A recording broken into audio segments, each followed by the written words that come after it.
Story के starting में ही हम देखते हैं कि हमारी फीमेल लीड मोमो हमारे मेन लीड मिस्टर सैन के साथ शादी कर लेती है। तभी मोमो के पास उसके दोस्त का फोन आता है और उसकी दोस्त कह रही होती है, मोमो मैंने जो लड़का तुम्हें देखने के लिए भेजा था वो लड़का 3 घंटे से रेस्टोरेंट में बैठा हुआ है, आखिरकार तुम हो कहाँ पे। ये चीज सुन के मोमो शॉक होते हुए बोलती है, हम दोनों ने तो शादी कर ली जैसा तुमने और मेरी माँ ने कहा था। ये चीज सुन के मोमो की दोस्त मोमो के ऊपर बिल्कुल भी यकीन नहीं करती और बोलती है, एक तो तुम बेचारे को रेस्टोरेंट में 3 घंटे से वेट करा रही हो और एक तरफ तुम बोल रहे हो कि तुमने उसे शादी कर ली है। मेरे साथ इस टाइम पे बिल्कुल भी मजाक मत करो। ये चीज सुनने के बाद मोमो सोचने लगती है, अगर मेरी दोस्त सच कह रही है तो आखिरकार मैंने शादी करी किससे। तब मोमो को आखिरकार समझ आता है कि उसने गलत इंसान से ही शादी कर ली है और तभी मोमो वहाँ पे मिस्टर सेन को कुछ ना बता के ही वहाँ से भाग जाती है। मोमो वहाँ से जाते ही पीछे से तुरंत मिस्टर सेन के बॉडीगार्ड आ जाते हैं और वो मिस्टर सेन को बोलते हैं, मास्टर आखिरकार आप इतनी देर से कहाँ पे थे।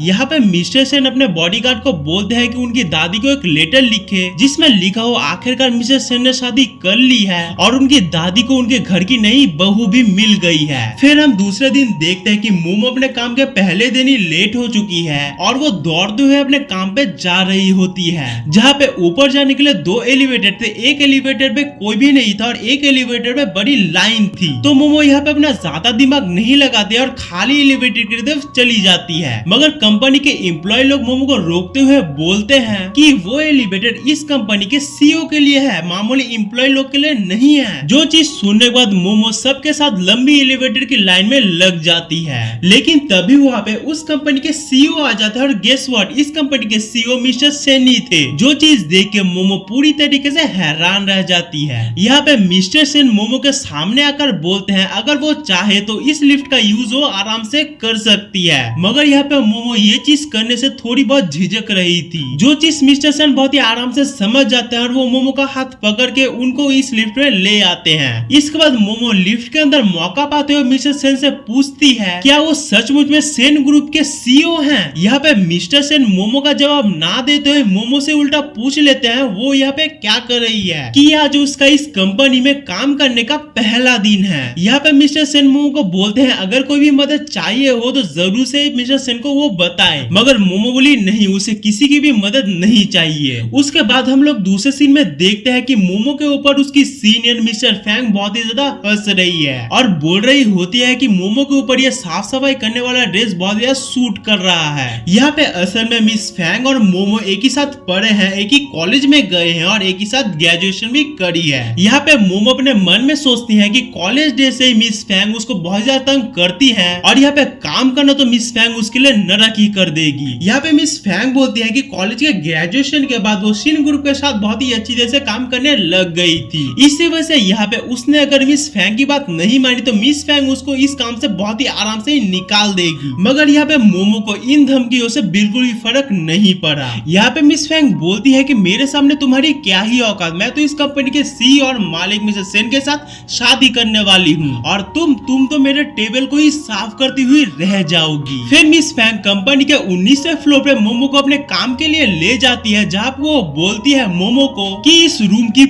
पूरी साफ सफाई अकेले मोमो को ही देखना पड़ेगा। जो चीज मोमो को बिल्कुल भी पसंद नहीं आता है, मगर पैसे के कारण उसको ये काम करना पड़ता है। काम पे टाइम पे मोमो के एक एम्प्लॉय लड़की बोलती है कि इस डॉक्यूमेंट को 10 बार फोटोकॉपी करके लाओ और एक लड़की पीछे से भी बोल देती है कि उसके लिए एक चाय भी ले आने के लिए। जो काम मोमो का तो बिल्कुल नहीं था, मगर मोमो को करना पड़ा। उसके बाद मोमो जैसे ही सारे काम करके चाय ले आ रही थी, तभी मिस फैंग ने जानबूझ के मोमो को धक्का दे दिया, क्योंकि दूसरी तरफ से मिस्टर सेन आ रहे थे और यहाँ पे मिस फैंग का प्लान था कि मोमो सारी की सारी चाय मिस्टर फैंग के ऊपर उड़ेल दे, जिससे मिस्टर सेन मोमो से बहुत ज्यादा गुस्सा और मोमो को इस कंपनी से मिस्टर सेन निकाल दे पहले दिन ही। मगर यहाँ पे मोमो बचने के लिए वो चाय अपने ऊपर ही गिरा देती है, जिस चीज की वजह से यहाँ पे मिस फैंग को मौका मिल जाता है मोमो की सारी गलतियां बताने को मिस्टर सेन को। यहाँ पे मोमो मिस फैंग को बोलते हैं कि तुम्हारी वजह से ये चाय यहाँ पे इतनी खराब तरीके से गिरी है। मगर यहाँ पे मिस फैंग बोलती है कि एक तो मैंने तुम्हें इस कंपनी में काम दिया और तुम झूठा इल्जाम मुझ पर ही लगा रही हो। मुझे कभी तुम जैसी लड़की को इस कंपनी में काम करने को देना ही नहीं चाहिए था। लेकिन तभी अचानक से मिस्टर सेन अपने कोट को उतार के मोमो को पहना देते हैं, जो चीज देखकर मिस फैंग से लेकर पूरी की पूरी ऑफिस बहुत ज्यादा चौंक जाती है। जिस इस चीज के बाद मिस्टर सेन मोमो को अपने ऑफिस रूम में ले जाते हैं और पूरी बात सुनते हैं। जो बात सुनने के बाद मिस्टर सेन ऑर्डर देते हैं कि आज से मोमो सिर्फ उनके ही ऑफिस में काम करेगी और किसी की भी जगह पे और किसी के ऑर्डर्स पे काम नहीं करेगी। ड्राइवर ये बात सुनने के बाद वहां से चला जाता है और मोमो अचानक से मिस्टर सेन के पास धीरे धीरे आगे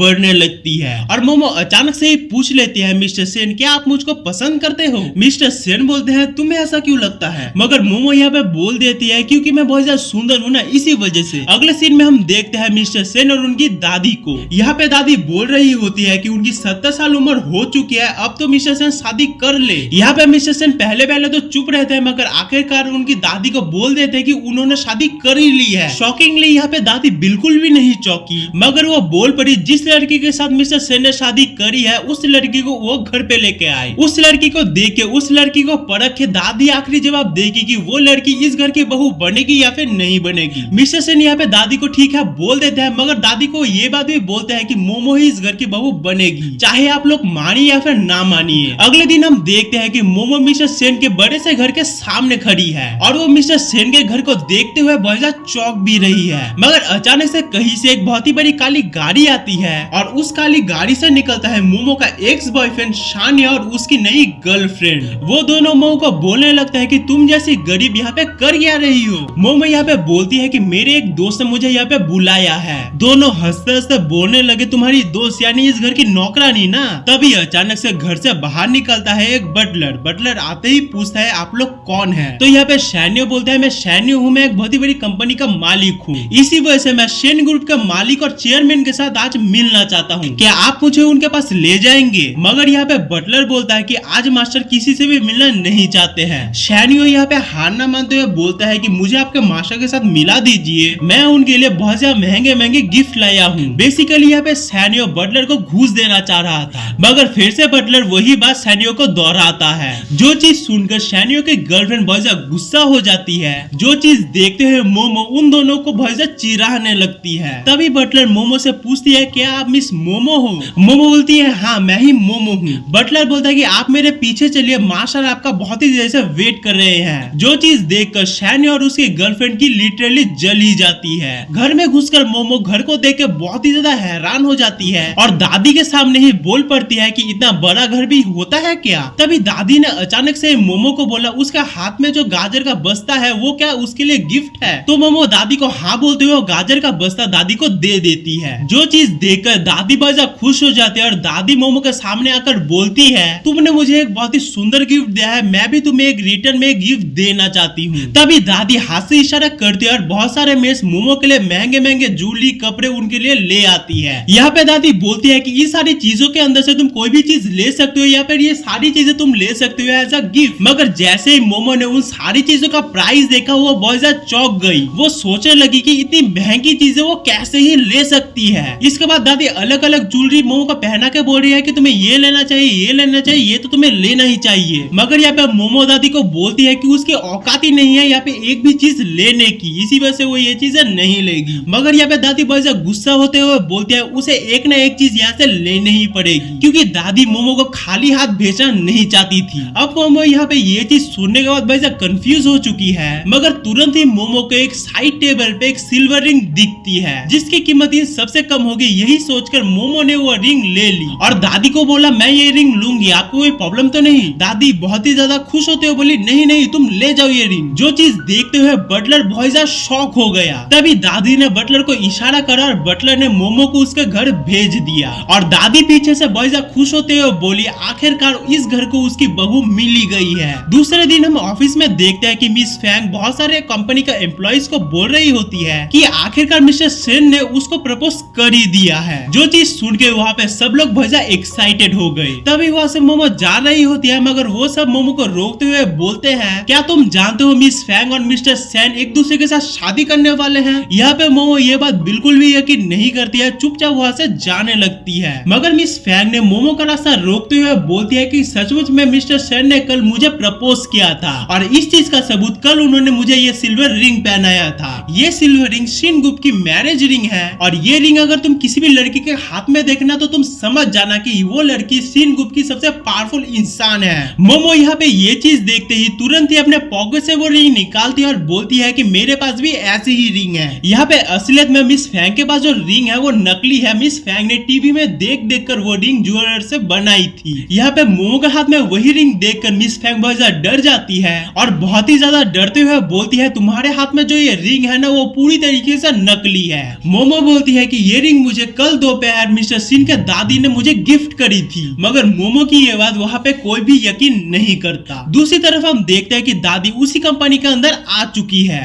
यहाँ पे मिस फैंग कहते हैं कि इस रिंग का कीमत हजारों करोड़ रुपए है और तुम कह रहे हो कि तुम जैसे गरीब को शिन ग्रुप के चेयरमैन ने ये रिंग यूं ही दे दी है। यहाँ पे और मोमो उन सब के और मुंह नहीं लगना चाहती थी, इसी वजह से मोमो यहाँ से जाने लगी। मगर दूसरी एम्प्लॉय मोमो का हाथ पकड़ के बोलती है कि झूठ बोल के तुम यहाँ से भाग नहीं सकते हो। मिस फैंग प्लीज इसे झूठ बोलने की सजा दीजिए। तभी पीछे से मिस्टर सेन आ जाते हैं। मिस फैंग और ऑफिस की सारी लड़कियां बोलती हैं मिस्टर सिन ये खराब लड़की आपके बारे में और शिन ग्रुप के बारे में बहुत सारी झूठे बातें फैला रही है ऑफिस में, प्लीज इसको सजा दीजिए। यहाँ पे मिस्टर सिन पहले से ही सारी बातें सुन चुके थे, जिसकी वजह से मिस्टर सिन ने बोला कल रात सचमुच में मोमो उनके घर में थी और मैं अपने काम से बाहर था, मगर मिस फैंग आप तो मेरे साथ नहीं थी ना। ये चीज सुन के वो फीमेल एम्प्लॉय बहुत डर गई और वो पीछे हट गई और मिस फैंग से पूछा क्या कल रात आप सचमुच में मिस्टर सिन के साथ थे भी। यहाँ पे मिस फैंग फिर से नाटक करने लगी और बोली मैंने तो इन सारी चीजों के बारे में तुम लोगों को कुछ बताया ही नहीं था, तुम लोगों ने अपने आप ही अपने दिमाग में ये चीजें सोच ली, इसमें मेरी तो कोई गलती ही नहीं है ना। इसके बाद मिस्टर सैन ने बोला कि जिस लड़की ने मोमो का हाथ पकड़ा था ना वो लड़की इस ऑफिस से निकल जाए, क्योंकि वो लड़की आज के बाद से इस कंपनी में काम नहीं कर सकती है। अगर तुम लोग अपने कलीग्स की इज्जत नहीं कर सकते हो ना तो इस ऑफिस में भी काम नहीं कर सकते हो। इसके बाद तो एम्प्लॉय बहुत ज्यादा डर गई और बार बार मिस्टर सिन से माफी मांगने लगी कि ऐसा दोबारा नहीं होगा। वो बोलने लगी कि ये जॉब उसके लिए बहुत ज्यादा इंपॉर्टेंट है, उसके फ्यूचर के लिए बहुत ज्यादा इंपॉर्टेंट है, मगर मिस्टर सिन ने उसको माफ नहीं किया। जब उस एम्प्लॉय को दिखा कि यार कोई भी रास्ता नहीं है उसकी इस जॉब को बचाने का, तब उसने सारा दोष मोमो के सर डाल दिया। वो मोमो को गंदी गंदी गालियां देने लगी, मगर मोमो को यहाँ पे बिल्कुल भी फर्क नहीं पड़ा। वो लड़की बोलती है कि मिस्टर सिन मोमो बहुत ज्यादा झूठ बोल रही है, क्योंकि आपने जो मिस फैंग को अपनी फैमिली सिल्वर रिंग दी थी वही रिंग मोमो के पास भी डुप्लीकेट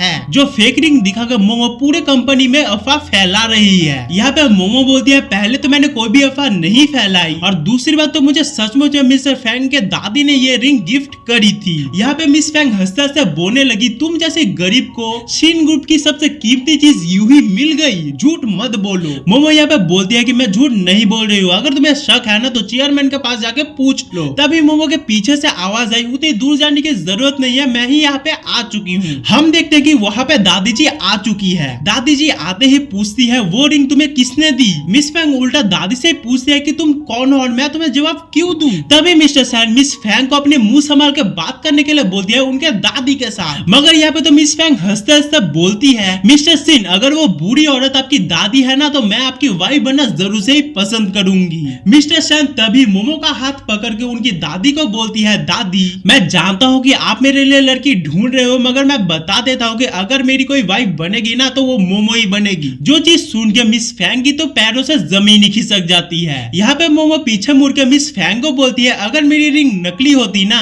तो दादी जी को ये चीज बहुत ही आराम से ही पता चल जाती, क्योंकि ये रिंग तो असलियत में दादी जी की थी ना। अगर तुम्हें मिस्टर सैन ने कल रात प्रपोज किया था तो दादी जी के सामने बोलो, क्यों बोलती क्यों बंद हो गई है तुम्हारी। ये चीज सुनने के बाद मिस फैंग मोमो के ऊपर वैसे गुस्सा हो जाती है और गुस्से के कारण ही मिस फैंग यहाँ पे मोमो को धक्का देकर वहाँ से निकल जाती है। इसके बाद मोमो दादी को उनकी रिंग लौटाते हुए बोलती है दादी जी प्लीज ये रिंग वापस ले लीजिए, इतनी कीमती रिंग का हकदार मैं नहीं हूँ। ये चीज सुनने के बाद दादी मोमो को बोलती है मैंने तुम्हें बहुत ही अच्छी तरह से देखा और परखा और मुझे समझ में आया कि इस रिंग की असली हकदार तुम ही हो, इसलिए बेटा इस रिंग को संभाल के रखना।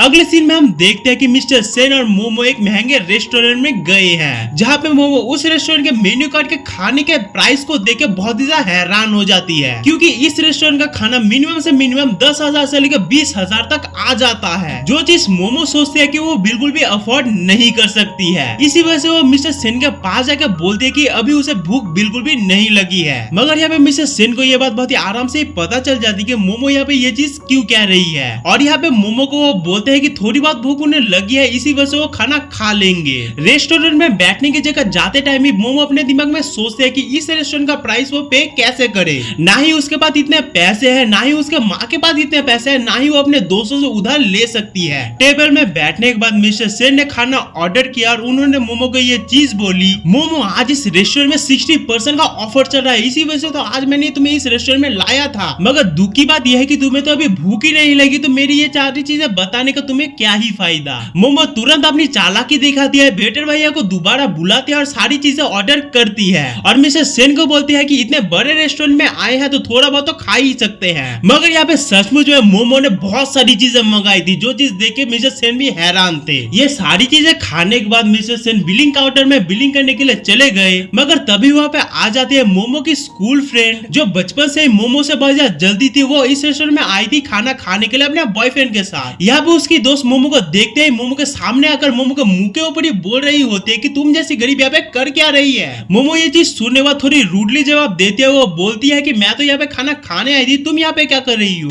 तुम तो मेरी जैसे ही गरीब हो। मोमो की दोस्त यहाँ पे मोमो को मुंह संभाल के बात करने के लिए बोलती है, क्योंकि वो जिस इंसान से बात कर रही है ना वो शिन ग्रुप की बहू है। मेरे साथ ये जो आदमी है ना वो शिन ग्रुप के सीईओ है, इनका नाम है मिस्टर सैन। यहाँ पे मोमो सारी चीजें समझ जाते हैं कि ये जो आदमी है ना इसने मिस्टर सैन का भेष बदल लिया है और उसके दोस्त को सैन ग्रुप के सीईओ के बारे में सारी चीजें झूठ बोल के उसको फंसाया है। इसी वजह से यहाँ पे मोमो इन दोनों का मुंह नहीं लगना चाह रही थी, इसी वजह से टेबल से वो चली जा रही थी। मगर यहाँ पे मोमो की दोस्त ने मोमो को रोका और उन दोनों के एक दूसरे के साथ शादी करने वाली फोटो दिखाई, जिससे मोमो उसके दोस्त के लिए बहुत ज्यादा जले और उसके दोस्त को थोड़ा बहुत मजा आए और बोली तुम जैसे कुत्तों का इन जगह पे कोई भी काम नहीं है, निकल जाओ यहाँ से। तभी अचानक से पीछे से मिस्टर सेन आ जाते हैं और वो मोमो की दोस्त के बॉयफ्रेंड को एक जोरदार लात मार के गिरा देते हैं और यहाँ पे मिस्टर सेन मोमो को पकड़ के उसका मोबाइल निकाल के एक फोटो खींच लेते हैं और तुरंत ही उस फोटो को सोशल मीडिया पे अपलोड कर देते हैं और तुरंत ही मोमो के फोन में मैसेजेस और कॉल्स की भरमार आ जाती है। तभी फेक सेन मिस्टर सेन को मारने के लिए रेस्टोरेंट के अंदर जो लोग हैं उनको ही ले आता है और मोमो की दोस्त भी इन दोनों को मारने को कहती है। तभी मोमो मिस्टर सेन को बचाने के लिए उनके सामने आ जाती है, मगर कहीं से अचानक से रेस्टोरेंट का मालिक मोमो के दोस्त को एक जोरदार थप्पड़ मार देता है।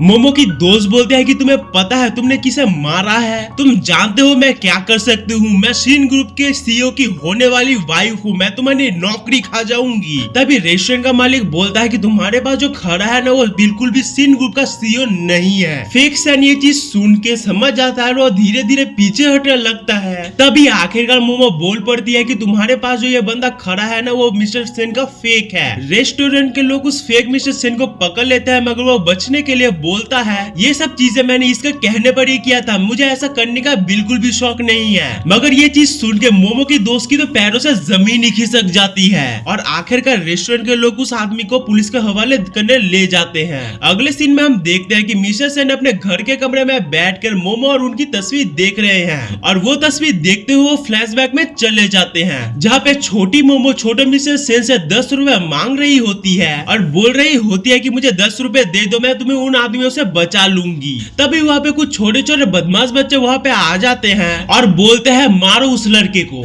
मगर छोटी मोमो छोटे मिस्टर सेन के सामने आ जाती है और बोलती है अगर इस लड़के को तुम में से किसी ने भी हाथ दिया ना तो मैं उसके हाथ तोड़ दूंगी। जो चीज सुन के वो बदमाश बच्चे वहाँ से डर से भाग जाते हैं। उसके बाद छोटे मिस्टर सेन छोटी मोमो से थैंक यू बोलती है उसे बचाने के लिए, मगर छोटी मोमो छोटे मिस्टर सेन से फिर से 10 रुपए मांगती है उसे बचाने के लिए। पैसा लेने के बाद छोटी मोमो छोटे मिस्टर सेन को बोलती है कि तुम्हें इस टाइम पे ऐसी जगह पे बाहर नहीं निकलना चाहिए और जिसके बाद हम प्रेजेंट में वापस आते हैं। अगले सीन में हम देखते हैं कि मोमो और मिस्टर सेन फिर से एक बहुत ही महंगे बड़े रेस्टोरेंट में गए हैं, मगर तभी मिस्टर सेन को एक फोन कॉल आता है। वो फोन कॉल अटेंड करने के लिए मोमो को बोलते हैं कि वो आगे चले जाए। मोमो अंदर जाके देखती है कि वहाँ पे सैनी और उसकी गर्लफ्रेंड वहाँ पे थे। वो वहाँ पे कुछ ना रिएक्ट करते हुए टेबल पे चुपचाप जाके बैठ जाती है, मगर सैनी और उसकी गर्लफ्रेंड तो मोमो के सामने ही उसकी बहुत ही ज्यादा बेइज्जती कर रहे होते हैं। वो दूर से ही बोल रहे होते हैं ऐसी गरीब लड़की इस जगह पे क्या ही कर रही है, देखो उसके कपड़े कितने ज्यादा चीप है, देखो उसके कपड़े कितने ज्यादा गंदे और पुराने हैं। ऐसी ऐसी चीजें वो मोमो को बोल रहे होते हैं, मगर मोमो इस चीज से बिल्कुल फर्क नहीं पड़ती है। मगर मगर वो दोनों इतनी गंदी गंदी बात कर रहे होते हैं जिसकी वजह से मोमो का सब्र का बांध टूट जाता है। मोमो उठती है, तेजी से सैनियो के गर्लफ्रेंड के पास जाती है, उसके हाथ का कपड़ा उठाती है और वहाँ पे लिखा होता है मेड इन चाइना। जो चीज मोमो इस तरीके से बोलते हैं ना, जो चीज देख के हर कोई हंस पड़ता है और वो गर्लफ्रेंड बहुत ज्यादा जल जाती है। मगर यहाँ पे सैनियो को अपनी बेइज्जती बिल्कुल भी बर्दाश्त नहीं होती और वो एक बहुत ही महंगी हाथ का ब्रेसलेट मंगा के उसके गर्लफ्रेंड के हाथ पे पहना देता है। जो चीज देख के उसकी गर्लफ्रेंड तो खुश हुई मगर मोमो की जल जाए। मगर मोमो को तो महंगी चीजों से कोई फर्क ही नहीं पड़ता, इसीलिए वो कोई भी चीज फील नहीं कर पाती। यहाँ पे सैनियो की गर्लफ्रेंड मोमो को वो वैसा दिखा दिखा के बार बार चिढ़ाने की कोशिश करती है, मगर यहाँ पे क्या ही फायदा। तभी यहाँ पे मिस्टर सेन आते हैं और मिस्टर सेन आते ही मोमो के हाथ के ऊपर करोड़ों रुपए का ब्रेसलेट पहना देते हैं और मिस्टर सेन सैनियो के बाद बोलते हैं कि मैंने जो तुम्हारी कंपनी के ऊपर अपना पैसा लगाया है ना, मैं वो पैसा अगले 3 दिनों में निकाल लूंगा, तुम जो भी कर सकते हो कर लो, मगर ये चीज होने ही वाला है। जो चीज सुन के सैनियो वहाँ पे ही बेहोश हो जाता है और मोमो और मिस्टर सेन वहाँ से निकल जाते हैं। अगले सीन में हम देखते हैं कि मोमो शेन कंपनी में साफ सफाई कर रही होती है, तभी वहाँ पे मिस फैंग आ जाती है। मिस फैंग आते ही बोलती है मोमो क्या तुम्हें पता है कि मिस्टर सेन का एक्सीडेंट हो गया? उन्होंने मुझे फोन करके कहा कि उनका एक्सीडेंट हो चुका है इस शहर में, मगर जैसे ही मैंने उनसे लोकेशन पूछी उनका फोन कट गया। मैंने दोबारा फोन करने की कोशिश करी मगर उनका फोन नहीं लग रहा था। मुझे तो बहुत ही ज्यादा डर लग रहा है कि मिस्टर सेन किस हालत में होंगे अभी, तुम ही बताओ अब क्या किया जाए। मोमो ये चीज सुनते ही मिस्टर सेन को ढूंढने के लिए दौड़ पड़ती है, मगर असलियत में ये तो था मिस फैंग का एक बहुत ही बड़ा चाल। वो रात को मिस्टर सेन को रिझाने के लिए मोमो को ये सब बोली थी जिससे मोमो उस टाइम पे वहाँ पे ना रहे। मिस फैंग बहुत ही ज्यादा सज धज के रात के टाइम पे मिस्टर सेन के ऑफिस रूम में थी, मगर इस चीज से मिस्टर सेन को बिल्कुल भी फर्क नहीं पड़ा। यहाँ तक कि तो मिस्टर सेन ने मिस फैंग की तरफ देखा तक नहीं था। यहाँ पे घर जाते टाइम पे मिस्टर सेन ने सोचा कि एक बार मोमो को फोन करा जाए, मगर यहाँ पे तो मोमो का फोन ही नहीं लग रहा था, उसका फोन स्विच ऑफ बता रहा था। यहाँ पे दूसरी तरफ मोमो मिस्टर सेन को पूरे शहर में पागलों की तरह ढूंढ रही थी, मगर इतना टाइम हो चुका था फिर भी उसे मिस्टर सेन नहीं मिल रहे थे। अचानक से मिस्टर सेन का ड्राइवर मोमो को ढूंढ लेता है और मोमो भी मिस्टर सेन के ड्राइवर को देख लेती है। ड्राइवर की तरफ जाके मोमो ड्राइवर को पूछती है कि मिस्टर सेन आकर कहाँ पे है, उनका एक्सीडेंट हुआ था ना। ड्राइवर बोलता है एक्सीडेंट नाम की तो कोई चीज हुई ही नहीं थी मिस्टर सेन के साथ। तभी वहाँ पे मिस्टर सेन आ जाते हैं। मोमो मिस्टर सेन को देखते ही बोलती है आप कहाँ चले गए थे, मैं कितनी देर से आपकी फिक्र कर रही थी और ढूंढ रही थी। मोमो की इतनी खराब हालत देखते हुए मिस्टर सेन अपने आप को रोक नहीं पाए और बोले सॉरी, मैं तुम्हें और कहीं पे ही छोड़ के नहीं जाऊंगा, वादा है मेरा। जो चीज सुन के मोमो हंसती है और तुरंत ही बेहोश हो जाती है। अगले दिन हम देखते हैं कि मोमो मिस्टर सेन के अपार्टमेंट में है और वो धीरे धीरे अपने नींद से उठ रही है। तभी मोमो को अचानक से याद आता है कि कल रात तो वो अपने घर पे गई नहीं थी, उसकी माँ तो उसके लिए बहुत ज्यादा फिक्र कर रही होगी अभी के टाइम पे। वो तुरंत ही अपने घर जाने के लिए मिस्टर सेन के फ्लैट से बाहर निकलती है, वैसे ही उसकी माँ उसके सामने से चल के आ रही थी। मोमो तुरंत ही मिस्टर सेन के फ्लैट के अंदर चली आती है और मिस्टर सेन को बोलती है कि दुनिया में कोई भी फ्लैट नहीं मिला था तुम्हें खरीदने के लिए। मिस्टर सेन पूछते हैं क्यों? मोमो बोलती है पास का कमरा ही मेरा घर है और मेरी माँ बाहर है। यहाँ पे मोमो और मिस्टर सेन छुप छुप कर देखते हैं कि मोमो की मॉम घर के अंदर गई या फिर नहीं, जिससे मोमो भी अपने घर जा सके। इसके बाद मोमो की माँ घर के अंदर चली जाती है और मोमो भी अपने घर चली जाती है। घर पहुंच के मोमो उसके माँ से पूछती है माँ आपको शिनटिनो भाई के बारे में आप क्या सोचती हो? उसकी माँ बोलती है मैं क्या सोचूंगी, वो बहुत ही बड़े आदमी है। अब मोमो बोलती है माँ एक बार के लिए सोचो, अगर मिस्टर सिन आपके घर के दामाद बन जाए तो आपको कैसा लगेगा? मोमो की माँ बोलती है जो चीज हो ही नहीं सकती उसके बारे में मैं क्यों सोचूं? मोमो ने फिर से बोला माँ एक बार के लिए तो सोच लो। मोमो की माँ मोमो को डांटते हुए बोलती है फालतू की बात इस घर में मत ही करना। अगले सीन में हम देखते हैं कि मोमो और मिस्टर सेन गाड़ी के अंदर बैठे हुए हैं और वो इस चीज का प्लान बना रहे हैं कि मोमो की माँ को कैसे बताया जाए कि उन दोनों की शादी हो चुकी है और वो एक बहुत ही बड़े रिलेशनशिप में है। यहाँ पे मिस्टर सेन ने एक आइडिया दिया कि मैं आंटी के लिए एक बहुत ही अच्छा गिफ्ट लेकर जाऊंगा जिससे बात करने में आसानी हो।